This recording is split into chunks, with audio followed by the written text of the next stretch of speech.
Welcome to the Franchising 360 Show, the only show that takes you inside the world of franchising, with hosts Tim Parmeter and Danielle Wright. Hello, everyone, and welcome to the Franchising 360 Show. I am Tim Parmeter, and alongside me, as always, is Danielle Wright. That's me. Here on the Franchising 360 Show, we are taking a 360-degree view of the franchising industry. We are going to help educate you on all of the things you need to think about to become a franchise owner. If so, what's the best one for you to own? How to succeed once you are a franchise owner. But we're also going to talk about how you can take that existing business and turn it into a franchise. All things and more here on the Franchising 360 Show. Danielle, what might we talk about tonight, do you think? I don't know. There's lots of things to talk about. How about franchising? Okay. So, only because it's in the name. I mean, kind of makes sense. We a couple weeks ago we talked about some kind of trendy industries that were really growing. Right. What's the operative word? Hot. So now let's do that instead of industries. What are some of the markets and areas that we are seeing? That's probably better, right? Like, where am I going to put these hot franchises if they're so hot? A hot franchise in a hot market, guaranteed success. Sure. Not so much, but wrong word. But no, there's and for different reasons for these different states and kind of areas that we're going to talk about. Yeah, there's a lot of movement across the country. Yes. Moving from here, moving to there. I live in Florida, so there's a lot of like, hey, let's move to Florida. But really, lately, there's a lot of let's move out of Florida. Yes. Where are they going? Yes. Yes. Are you listening? Yes, I am. Yes, I know to smile and nod. Is kind of how that works. Uh-huh. No, and I think some of the other states that are on there are states you might think of like, oh, well, I see that state is growing, so that clearly makes sense. There's a couple on there that maybe you wouldn't have thought of as like our growth markets for people moving into. Okay. But are still. Ooh, I'm surprised. Tell me more. We will get to that. Okay. But first. There's more. Dun, dun, dun. We have to start with everyone's favorite. What do we have? And I feel like, I don't want to bring this back up, but I did just get one of these right, so I'm kind of on a roll. Uh-huh. So, franchise fun fact with Danielle.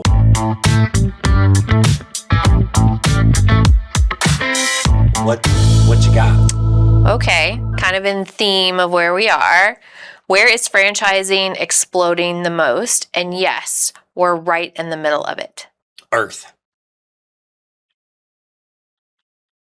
I'm not wrong. Were you trying to be more specific than that? I really just can't with you. City or state? Nope, we're done. The Southwest is projected to grow at 2.5%. Okay. And then the Southeast at 1.7%. So regions of the continental United States is what you were looking for. You know what those two things have in common? They're growing. The word South. And AKA not freezing cold. Okay. So. But that's not the reason. Okay. It's driven by business-friendly policies, lower cost of living, and population growth. So which state in those southern regions? Texas. Well, you cheated. I'm done. Well, because you did kind of give a hint, because we're kind of in the middle of it. It took you a minute to get there, because you were like in the middle, and then you're like, I didn't know if you were going Earth. to the city like, who gives Earth? Jeez. City or state. You're not so much fun at this anymore. I think I'm gonna call it something else. Okay. But the moral of the story is South, Southeast. We're gonna get into more specifics of some of the regions and kind of the whys behind them. We're gonna do that next here on the Franchising 360 Show.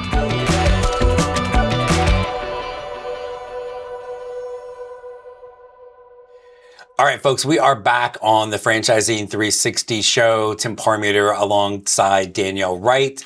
And Danielle, we are talking about, a couple weeks ago, we talked about some of the top industries from a growth perspective. Doesn't mean that you should own them, but sectors that are really growing. Today is some of the areas of the country that are really growing. Your fun fact was really Southeast, Southwest are two of the biggest ones, but, and then I, of course, comment because it's, it's not freezing cold, but there were 12 states that were listed as some of the fastest growing ones. You ready? Yeah. So you had Southeast and Southwest, which was Texas, Florida, Georgia, Arizona, North Carolina. So all of those are Southeast or Southwest. Yeah. Right? I don't know exactly where we put Utah and Colorado. Okay. I got mountainish, right? Right. But it wasn't just the warm weather places. Michigan, Maryland, and Ohio are also on that list. Oh, okay. Okay. Okay. And you have a little surprise. You said 12, but that's 10. Where are the other two? My math might have been off. Oh, okay. You're wrong for once. Oh, no, because Michigan, Ohio, and Utah are expanding for other reasons. So it's really 10. My bad.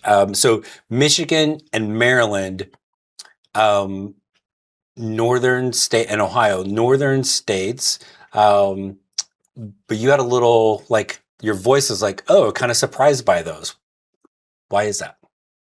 For personal reasons. Oh, okay. It's not like, again, I'm a Florida girl, so anything north of the Mason-Dixon line is cold. So you say that, and I'm like, oh, those are cold. Like, I don't. So it wasn't franchise specific. It was just franchising specifically. Ohio is put that on the shelf over here for a second. But Maryland and Michigan are what we call registration states. Right. And for the viewers, there are a handful of states that really protect your rights as franchise owners. They review the documents. They kind of give you like a cheat sheet of what's really in them, what to be aware of. So they are what we call franchisee friendly. Right. So they're really holding the franchisor accountable to a lot of things. So because there's that regulation, franchisors don't always love those states, but franchisees are highly protected when you open a brand. So when we talk about whether or not you feel comfortable or there's fear or this, that, and the other, being in those states is kind of important because then they're making sure everything is level set for you as a potential owner in one of these brands. Right. I've read recently that Michigan has got favorable living costs, like the quality of life for those Michiganders is great. Same thing for Ohio. People are trying to beckon themselves back to the small town persona, and Ohio is known for that. I'm out on Maryland. I think I've maybe driven through Maryland. It's a small little state.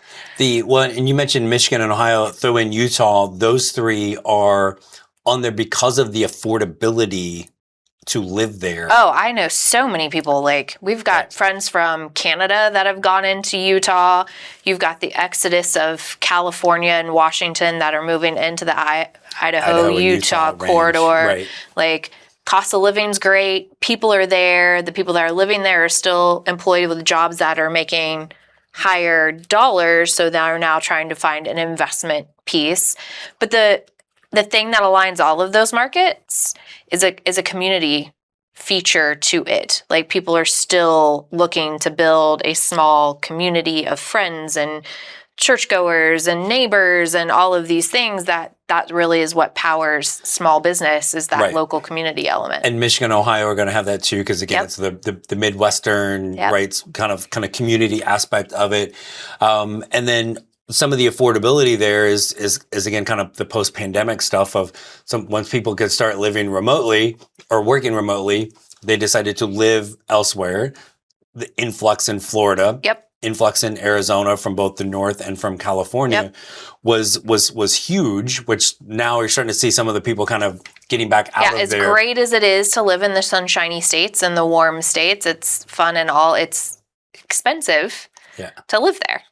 So it makes sense that they would be retreating back to where they came from. How much, you've been on the franchisor side for 15 plus years in and out with different brands and that you've consulted for. How much goes into a franchise understanding a particular market? So let's say I'm in Ohio, I'm in Toledo, Ohio, right? And I'm talking to you as the franchisor. You can't possibly know my market. There's talk about kind of some of the things that are going in from a demographic perspective from a franchisor side of things to know these markets? Yeah, so I would divide that into a couple of different categories, right? So depending upon how new the brand is or how sophisticated the brand is, they may or may not have done a lot of research into what makes an ideal market, right? We rely on the same data you're getting here, telling you like these are the hotter markets based on people moving, based on age, based on income. Those things matter to a franchise, right? You have to have some cash, you have to have some net worth. Like they really want, it's thing that they've never said in all the people that we've talked to here is how important having a local community already. We as Fran Coach, I don't think we say, hey, move, buy a business, start all these things. Like, don't make so many big life choices at the same time. The cool thing about living in some of those markets is like, you've got your school community, or you got your sports community, you got your church community, like kind of already having an in and then building a business is ideal. Right. And so from a franchise perspective, if you're pretty young in the grand scheme of things, they may not have done a lot of research. They know where it's worked in their specific market that one would assume, we know what assumptions do, but that if you find something that's very similar when you're saying where you're talking about, that's probably pretty similar to Topeka, Kansas, right? You're looking for what it is, the service you're delivering, like we had moving. Everybody's going to do it. Right. Everybody's going to do it at least 2.75 times in their lifetime.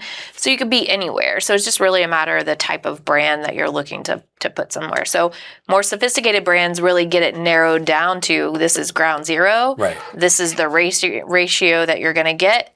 Go and be fruitful. And all of the franchises, newer or older, are then going to have different kind of software and suppliers of kind of the mapping software. I always feel like it's borderline creepy how much information franchisors really They can really have. use a lot of the census data. So like you can go pull up the census data on Google. Like you could go to the US Census and pull up the census data.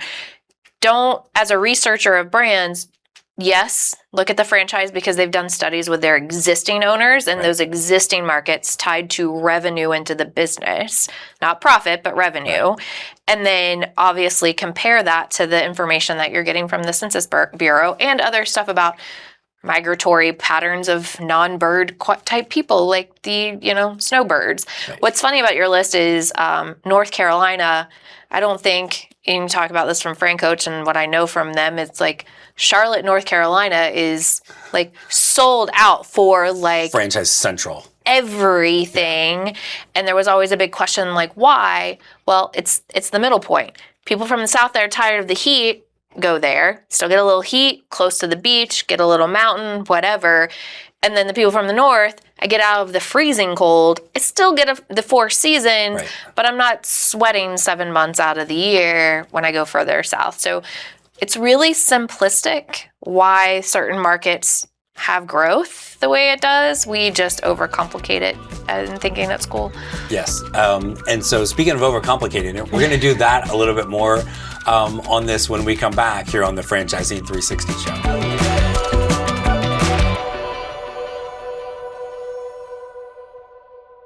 Hey, we are back on the Franchising 360 show. Tim Parmeter with Danielle Wright. And we have been talking about some of the kind of hottest growing areas and states for franchise ownership and some of the reasons behind it. Talk about too, kind of from a standpoint of like, where do you think the job market is kind of falling into play for these particular areas being so good for franchise ownership? Yeah, I think that the job market is unsettling, right? People are losing their jobs. I think we read about it. No matter what the jobs report says or whatever Congress says, like I know people that are without work that are looking for work. North Carolina has a lot of opportunity, right? And so one would say that's why you're getting a lot of interest to consider a franchise because I'm without a job for a period of time. I'm open to anything that says like I want to get back to work, which isn't like it just triggered something for me. It's like we talk about franchisees working in the day-to-day and doing that thing. I don't think there's an absence of people that want to work. Right. There is an absence of people that want to work that don't want to do it for free. Right. So I feel like there's something there to talk to people about how how your business can be like your job and you can take a paycheck and have that 2 weeks paycheck in your bank. Right. But some of these markets that you're talking about have high job satisfaction. People are happy with their lives. Like, people aren't really losing jobs. Maybe they're considering alternative methods in the event that they will lose their job. I mean, look at I think the biggest piece that people are not seeing, and maybe they are, good for them, the exit from the West Coast to where we're sitting here right now. Like, how many transplants are sitting in Texas, in Arizona, in Utah, because they have no tech job. Right. Their house is not valued at what it was. They've overpaid for real estate, so they may be stuck there, but they're trying to figure a way out. But like I said earlier, we generally tend to coach people, at least when I've been on the franchise side, you can only make so many big life changes at one time. Yeah. So we typically say if someone's lost a family member in the process, that's going to derail you a little bit. You're going to need to figure that out and then come back. Can you? Like, if you lost someone when you had a job, did you stop working? No. Did you take a couple days off? Yes. It's pretty much all you're allowed. Yes. Right. Yep. And I think what's interesting is you bring that up. I've got a couple of our clients with Fran Coach right now, and one is we want to sell the house, find the new house, get the kids settled in school, then do this. Great. But literally 2 other people, and we started looking at brands, and it was weird because it was almost the same day. They're like, we don't want to live where we live anymore. Right. Right. And you think from a job standpoint, I don't want to live where I live. I want to apply for a job in another city or state, especially another state. That can be hard. From a franchise standpoint, like, franchisors aren't going to bat an eye. I'm like, yeah, we're available there. You want to live there. And so it kind of becomes that lifestyle piece of, I'm sick of the one couple in particular. I'm sick of working, right? I want out of there. And then we started looking at the franchise. It was literally like, I was on a call one day and they're like, we don't want to live here anymore. We want to live. This is where we want to go. Well, and some people are so open to where that is. Like, I don't care where I go, but it's when you fall in love with the thing and you're willing to go wherever the thing is going to take you. Yes. A lot of times in the job world, like, I got a job here and I'm moving to Wichita, then guess what? I got to move to Wichita. The amount of random awful places I have moved for jobs in my past has been some I don't even been a little crazy, but it really happens. Again, it's part of that control you get from a franchise ownership standpoint. I mean, and I think there's the myth that a lot of the franchise owners are, 40s and 50-year-old folks that have been in the corporate world for a while, and which is a huge part of it. But there's so many more mid-20s into early 30s people that are doing this. And we had a couple last year.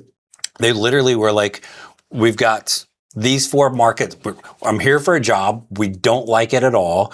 These are the 4 places we would like to look. And so we had a very broad search from that standpoint. And Life Things was taking a new job, starting a franchise, and wife found out she was pregnant. And are like, do you want to do this? And his whole thing was like, no, let's knock all this stuff out at once. Right.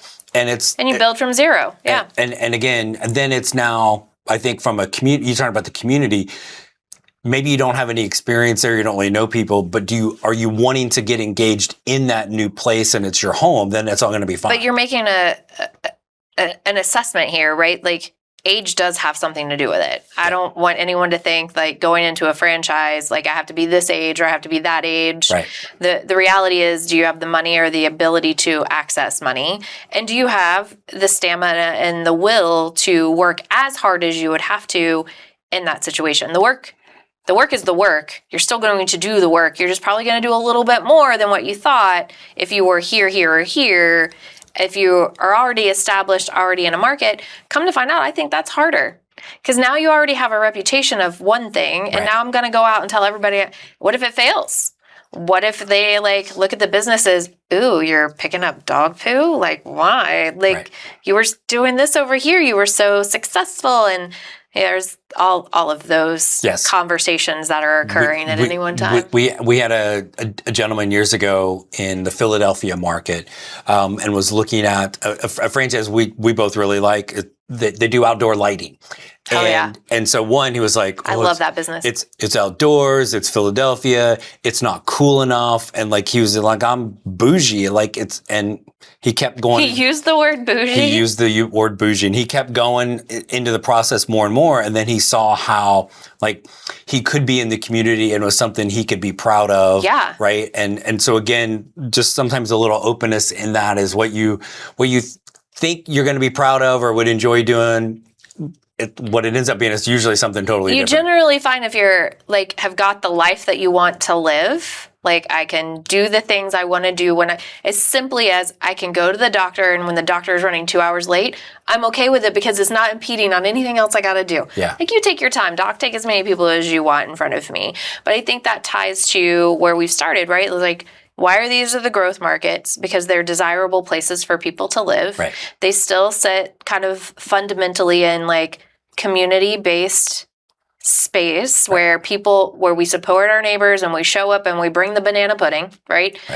Those are the markets that people are now, like there was this whole let's go out and be this, and now the age demographic is kind of pulling itself back to like, I need my circle of people and I need that comfort. And most of those markets that you listed are markets that are historically known for building that interior support. And if you are going to own a franchise because you want control over all the things in your life, why not it be where you live as well? Right. And so anyway, so that's a little bit of not just the hot markets, but again, kind of some of the why behind it. And if you're not in that market and you want to go to that market, let's talk. If you are open to market, let's really talk, because then let's find the thing that you love and see if you can put that there in the place that you're going to love. Absolutely. And then we'll help you connect with a moving franchise that can help you get everything. We're all about building the community. It is all about that. So anyway, that's just kind of giving you a handle on not just the hottest markets, but again, a sense of how that can play out to you to create this amazing path as a franchise owner. Yeah. So, that is Danielle Wright. I am Tim Parmeter. Thanks again, as always, for tuning into the Franchising 360. Thanks again for watching the Franchising 360 show, brought to you by Fran Coach. Danielle and I hope these episodes continue to educate you on the franchise industry. In between our episodes, if you would like to learn more about franchising and the ways in which Fran Coach can help, there are a few places you should check out. First, be sure to listen to the award-winning Franchising 101 podcast. You can find this on Spotify or wherever you listen to your favorite podcasts. Next, check out the Fran Coach YouTube channel, Fran Coach for You. You can catch past episodes of the Franchising 360 show, plus tons of other content. If you like to read, we encourage you to check out the book, Becoming a Franchise Owner. And finally, when you are ready to take that first personalized step and explore franchise industry further, please reach out to our amazing team at Fran Coach. There is never any fee for our service, so let us help you create your better tomorrow. Until next week, for Danielle Wright, I'm Tim Parmeter. Thanks for tuning in to the Franchising 360 show.